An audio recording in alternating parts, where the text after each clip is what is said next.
every year, all this team that we have in the sub-regional office, we have experts from different disciplines, not only experts in the team that we have in Dakar, but also country offices are headed by our FAO representatives and technicians that are in the country.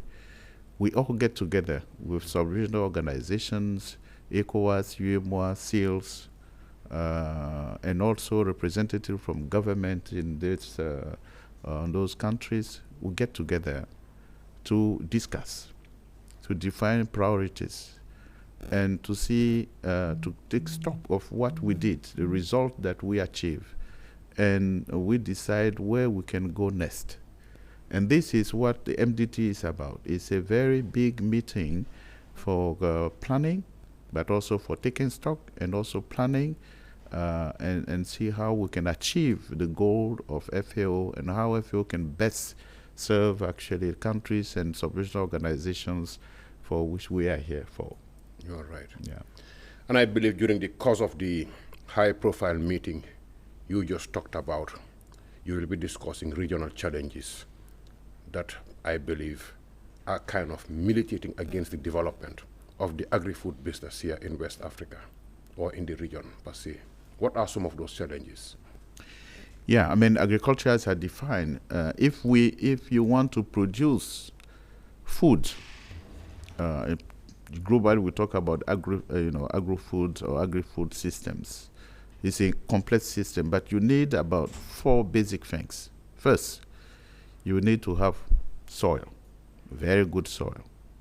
But today, this soil is in our sub-region is faced with many problems and challenges, including soil degradation, the loss of fertility and all this. And this is a big issue that we have to address.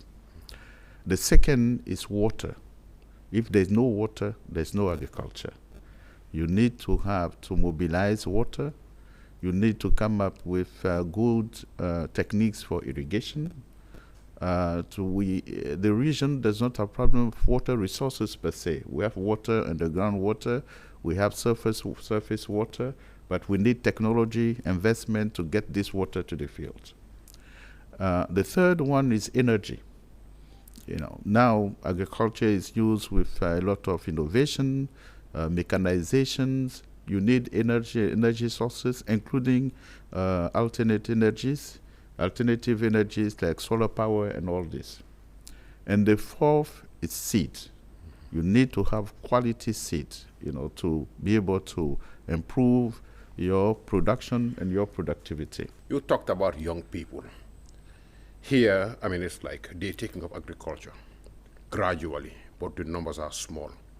And I once came across a piece written by a very authoritative newspaper talking about the average age of the African farmer.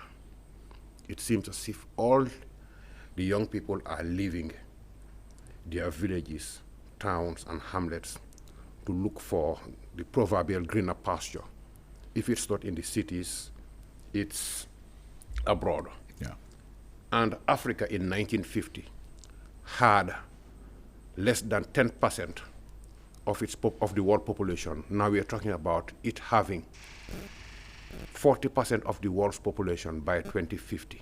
And even that also, most of those people are going to live in cities. And we know that limited agriculture takes place in cities. Would you consider, African countries design better policies to make sure young people stay at home and produce the food that, city dwellers are going to eat? FAO is really, we take this seriously.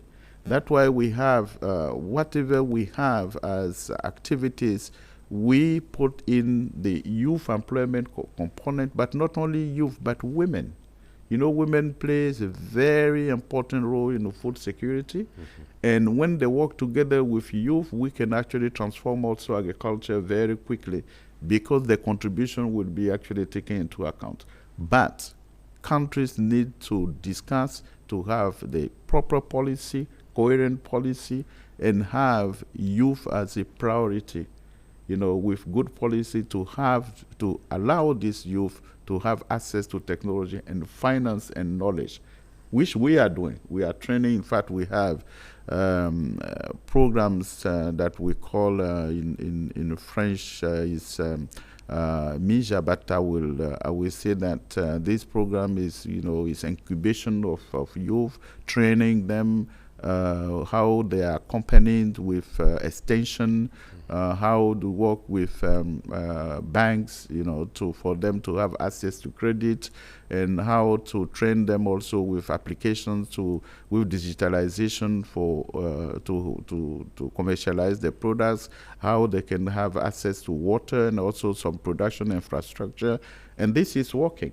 This is working throughout Africa. It's not Nigeria, for instance, is one of the countries where youth employment is very, very important. Ghana, and even here.